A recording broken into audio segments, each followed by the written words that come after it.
Welcome to KidMissing TV. Today we're going to take a journey into the 1980s. Before we do that, I have an update on a case that we've been following very closely. The case of Kimberly Morel, from J, Maine. As of August 11th, cadaver dogs have hit on several areas of the Enman property. That is one of the people that was last to see her and that allegedly dropped her off the night that she disappeared. He has not been officially named a suspect, but again, he was one of the last people to see her. Let's hope, for the family's sake, that they start digging pretty soon. I'll keep you updated on any further information. Thank you.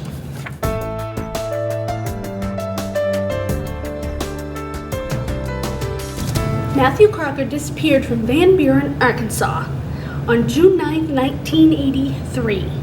He was only 3 months old. The woman who abducted him had actually been taken in by his parents. They woke up to find the woman and their son gone. In 2015, a composite of the woman was made to show what she looked like at the time. Unfortunately, I was not able to find a copy of the composite, so it's not included on my poster. It is believed the woman used the name Kathy Johnson and had been working at a carnival in Fort Smith in June of that year. She's described as a white woman. She had several tattoos, including a unicorn on her upper left arm, the name Kathy with a ribbon around it on her upper right arm. She had brown hair. She also had other tattoos of green star and a yellow starburst on the left side of her chest, and a very long scar on the back of her shoulder, her right shoulder. Matthew would now be 32 years old. His parents and family continue to search for him because, let's face it, she probably raised him or sold him. He is probably most likely alive. If you have any information, you can call the Van Buren Police Department at 479-474-1234 or the National Center for Missing and Exploited Children at 1-800-THE-LOST.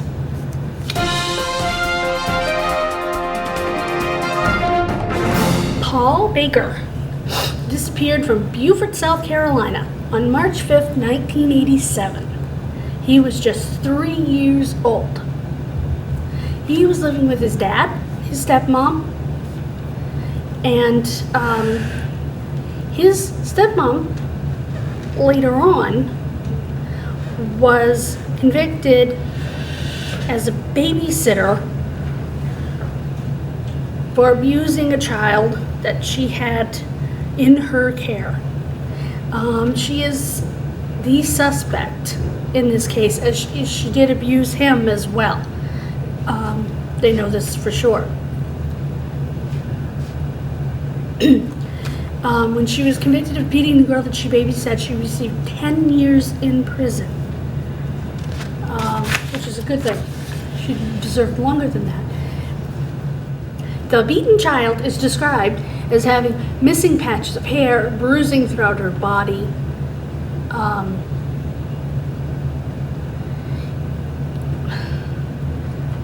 As a matter of fact, she only served a 30-day sentence altogether out of the 10 years that she got.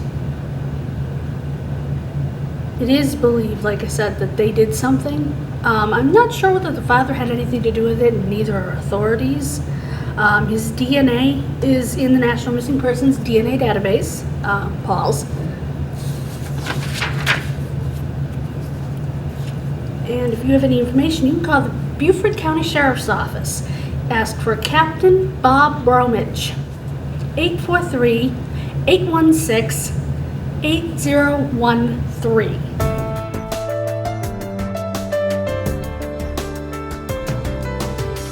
Tanya Morel disappeared on January 20th, 1983 from Edmonton, Alberta, Canada.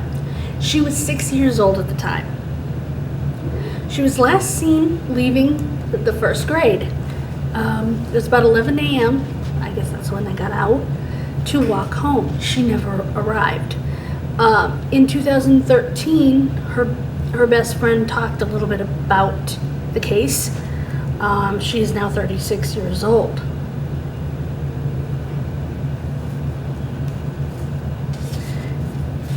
As a matter of fact, she said at that time that Tanya told her she was going to the 7-Eleven to get some lunch. So I guess it wasn't necessarily the end of their day. They had to leave for lunch, which in some places they maybe did that later than in other places. Police interviewed one suspect twice in the case. The first time was kind of an informal chat. The second time was 5 years later. And that time it was done by the Ontario Provincial Police, long way from Edmonton.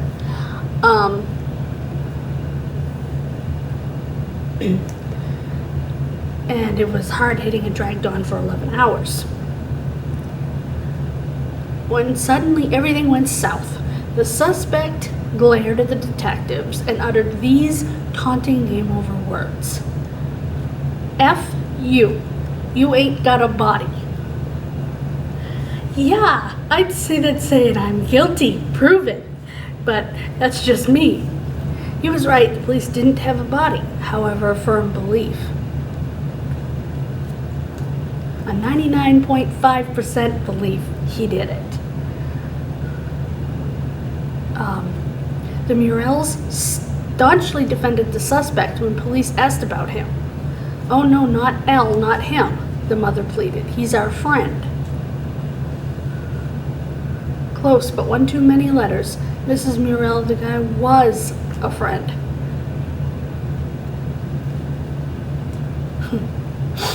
And they're describing him as a son of a bee.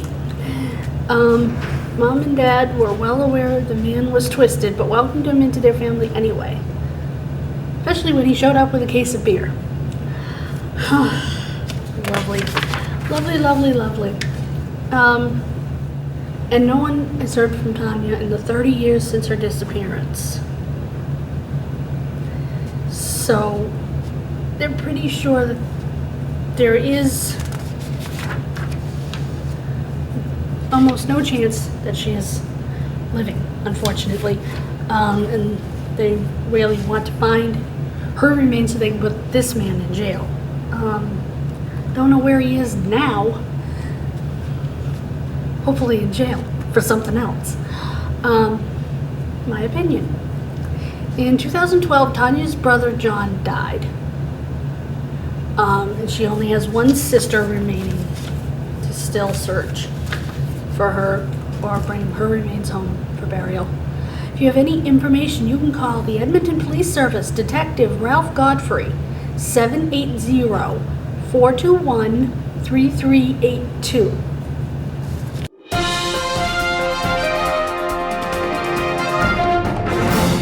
Eileen Misheloff. This is a case we're probably all familiar with. She disappeared from Dublin, California on January 30th, 1989. This is in the San Francisco Bay Area, where the cases of Michaela Garrett, that we're all familiar with, that we've profiled on the show before, Amber Swartz Garcia, Amanda Campbell, and a few others, disappeared from along the same time period. She was walking home from school the day she disappeared. A little background on Eileen. She was a very scholarly middle school student who wanted to be a pediatrician when she grew up. She was 13 years old.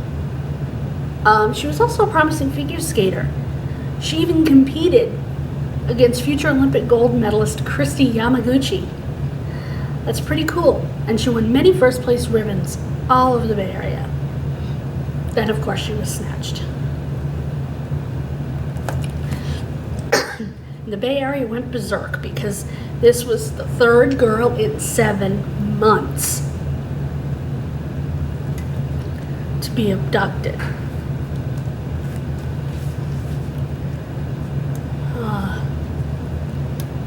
And as I said, combined with other high-profile kidnappings in a handful of years before that, most notably that of 10-year-old Kevin Collins in San Francisco, who we also profiled on this show. And they felt that it was a serial killer or abductor on the loose.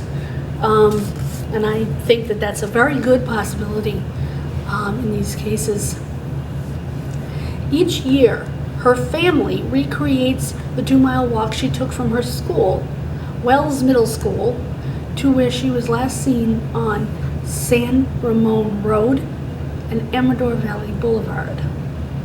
The walk then continues to St. Raymond Catholic Church, where an incommunicable service will be held with the family's rabbi and cantor, and community members will speak about Eileen and the ongoing search for her. They do this every year.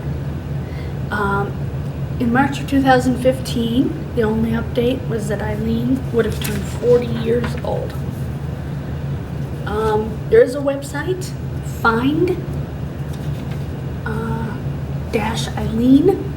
ILENE.org.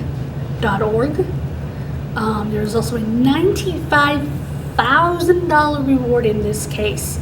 If you have any information, please call the Dublin Police Department at 925-833-6670.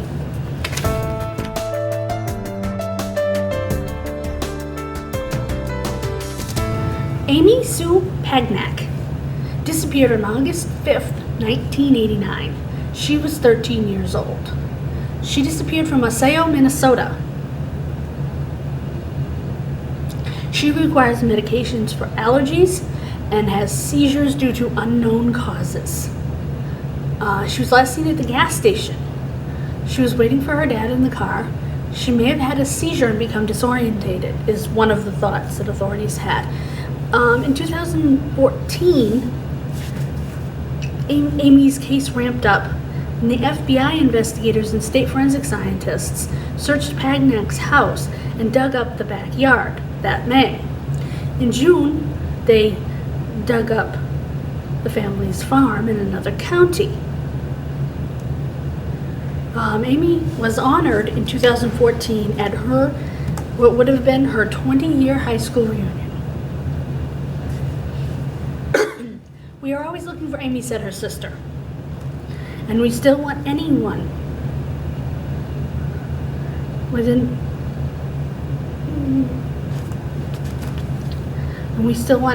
to come forward to tell us where she is basically what she was saying. And of course, the police captain on the case, Keith Terlinden, declined to say what prompted the searches, of course, because they usually keep this stuff close to the vest. Because it could compromise the investigation. And I have had a fair amount of tips since that time. We should mention that it was about 5 p.m. when she actually disappeared, when her and her dad left their farm. And they went along, the gas station was only 2 miles.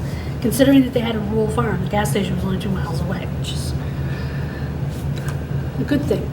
He used the bathroom and found the car empty when he returned.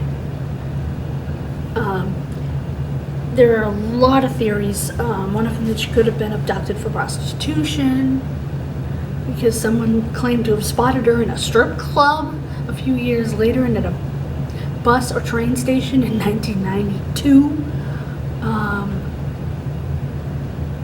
But if you were one of the people that saw her, come forward, talk to police, tell them what you saw. Police haven't confirmed the details of these sightings because, again, they're keeping it close to the vest. But in the amount of time, more than 2 decades, has posed a challenge. It's become a cold case, of course. In 2013, Amy's case was mentioned in an Associated Press article on the new efforts to use DNA samples to identify human remains in the state. So I think they're planning on getting her DNA via her parents.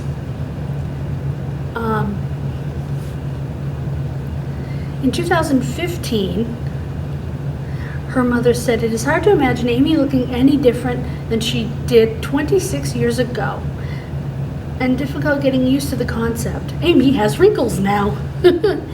Her mother wrote on a Facebook page created to help bring Amy home. "We hope by next year you can compare this picture to Amy," meaning that they'll have her back. And again, the Maple Grove police, of course, searched the area, searched the home. And it's natural that they search the home, that they do a little digging. It doesn't mean that they're suspects. They've never said that. They've never even said they were persons of interest. Like I said, there have been a lot of theories. Again, that she had a seizure and wandered off. You'd think they would have found her. Or that she may have been abducted for prostitution. She was the right age. So any of those things are possible. I'm not saying the police did it. I mean, not the police. The police are not saying her parents did it, neither am I, is what I was trying to say.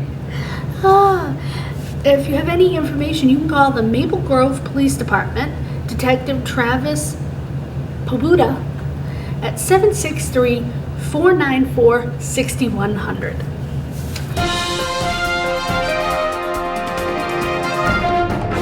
Kimberly Amaro disappeared on September 5th, 1985 from St. John, New Brunswick, Canada. She was 15 years old. Her sister Tammy Raines remembers the day very well. She remembers last time she spent with her sister. They were at the Atlantic National Exhibition. I'm not sure what that is, in St. John.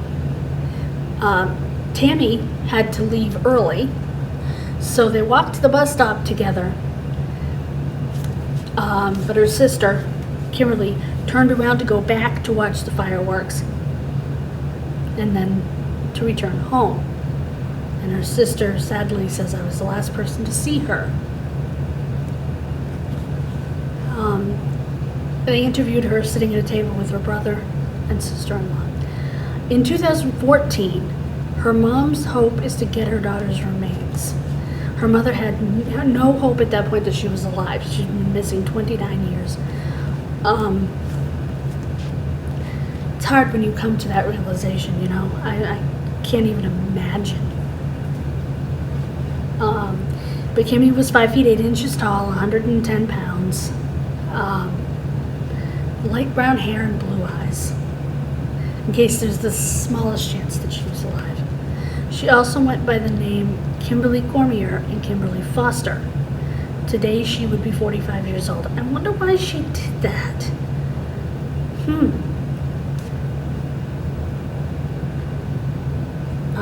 As of 2015, she's missing 30 years, and the police were still actively investigating her case. Yeah, I find it interesting that she used other last names. I don't know why. And I apologize. At some point in there, I called her Kimmy. There's a reason for that, actually. My best friend's sister's name is Kimberly. We always called her Kimmy. So I see Kimberly, I say Kimmy. So if that's not what she was called, I apologize. If you have any information regarding this case, you can call the St. John's, New Brunswick Police Department at 506-648-3304.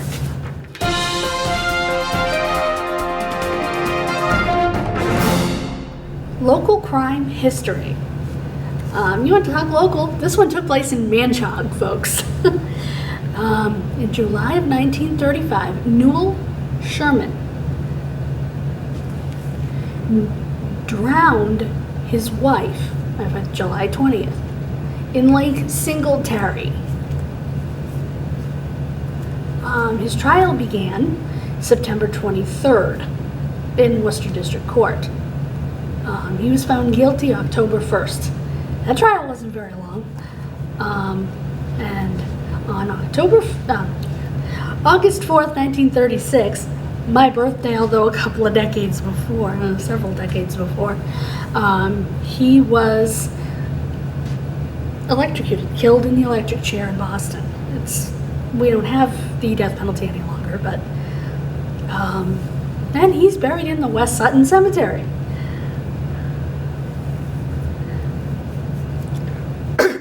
He was actually caught. His wife's name was Alice Doris Dudley. Dudley, of course, is a very prominent name in the town of Sutton to this day. It was a foggy night when he dispatched her in the lake. He was spotted by someone maintaining the lake. There was testimony by a Miss Esther McGill of Whitensville, his machine shop co-worker, that they had had relations. And she willingly did this and accepted $45 from him prior to the slaying. Bank deposit records prove this. I guess $45 is a lot of money back then to keep your mouth shut. I don't know.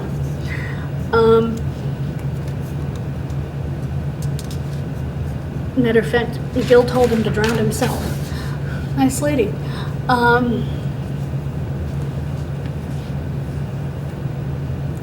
But as I said, the jury returned a verdict of guilty, and he was executed at 12:03 a.m. in the electric chair. As I said, we no longer have the death penalty here in Massachusetts, but it's interesting that this case happened right in Manchog. Who knew? There's been a book written with this case and several others in it.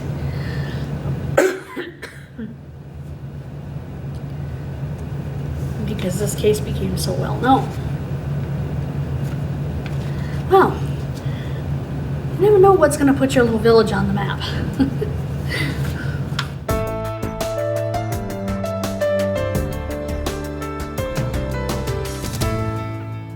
Jesse Pomeroy was a 14-year-old serial killer. Yeah, you heard that right. He was a serial killer. He was nicknamed the Boston Boy Fiend.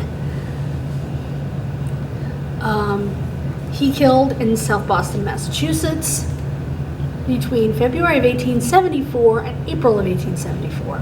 He was the youngest person convicted of the crime of murder in the first degree in the history of the Commonwealth of Massachusetts. His death sentence was commuted to life. There's a book, Fiend, The Shocking True Story of America's Youngest Serial Killer by Harold Schechter. I read that book. Highly recommend it. Got it through Interlibrary loan. In 1871 and 1872, there were reports of boys being enticed into areas and attacked by an older boy. This was all believed to be him, but he was never arrested. In 1872, they moved to South Boston from where they lived in another part of the state. Pomeroy's attacks on young boys continued. He was finally arrested and went before a juvenile court and found guilty and sentenced to the Lyman School for Boys at Westboro for his minority until he turned 18. The Boston Globe even covered the story. The last line of the article is generally concluded that the boy is mentally deficient. That is an understatement. In February of 1874, at the age of 14, he was paroled back to his mother and brother. His mother ran a dressmaking shop, and his brother Charles sold newspapers. In March, a 10-year-old girl named Katie Kern went missing. In April, the mutilated body of 4-year-old Horace Millen was found on the marsh of Dorchester Bay. Immediately, the police detectives sought out Pomeroy, despite lacking evidence implicating him in the crime. And the body of Katie Kern was later found in the basement of the dress shop, hastily and carelessly concealed in an ash heap. And there was a psychiatric report done on him in 1914, and quoted extensively in the Boston Globe after his death. noted that he had made 10 or 12 determined attempts to escape with handmade tools frequently found in his possession. The report claimed that he had shown the greatest ingenuity and persistence, which is unprecedented in the history of this prison. Oh, joy. In 1917, Pomeroy's sentence was commuted to the extent of allowing him privileges afforded to other life prisoners. At first, he resisted, wanting nothing less than a pardon. He eventually adjusted to his changed circumstances and appeared in a minstrel show at the prison. In 1929, by that time an elderly man in frail health, he was transferred from the Charlestown State Prison to Bridgewater Hospital for the Criminally Insane, where he died on September 29, 1932. I apologize if I was reading a lot of that. There's a lot of details in this case. And like I said, I read the book. I highly, highly recommend the book. And there's also a ton online about him.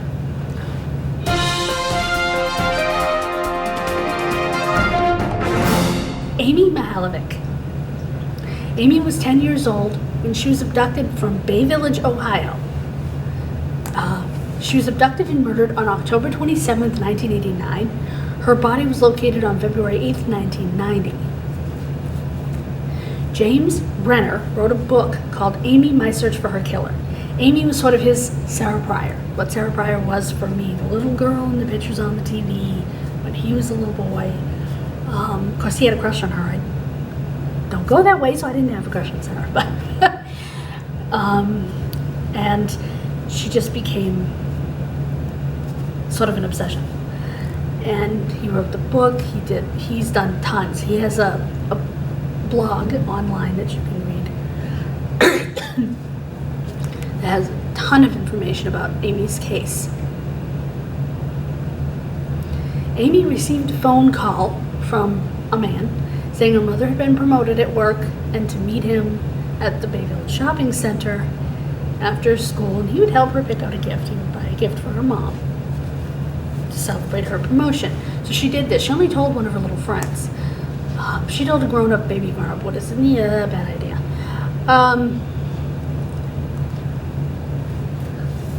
She was dumped shortly after her abduction, it appeared, and based on findings by the Cuyahoga County coroner, her last meal was some sort of soy, which is weird, possibly a soy-based chicken product or Chinese food.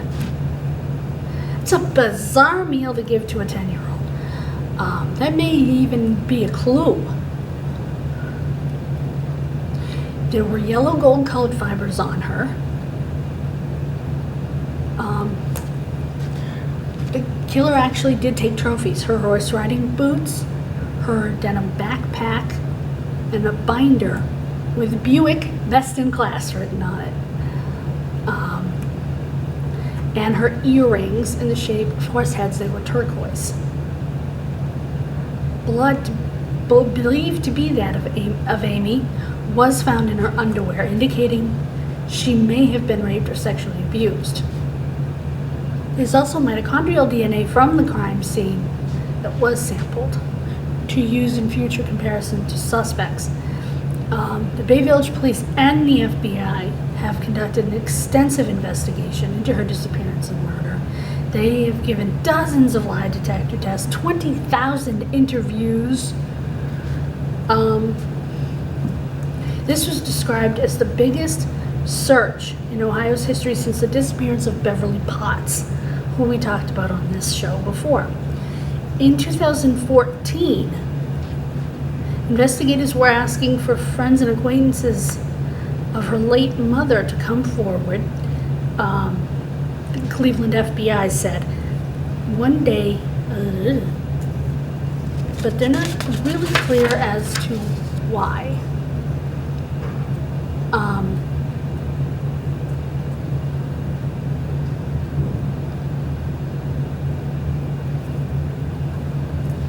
And interestingly, the man who called her told her to call her mom so her mom didn't worry.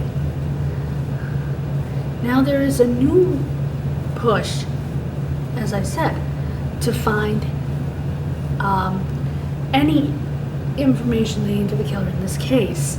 FBI Special Agent Lisa Hack has taken it over, and she was found in a remote location by not far from where she took riding lessons, that sort of area, on the side of a road. It is believed that people do have information that would resolve this case. I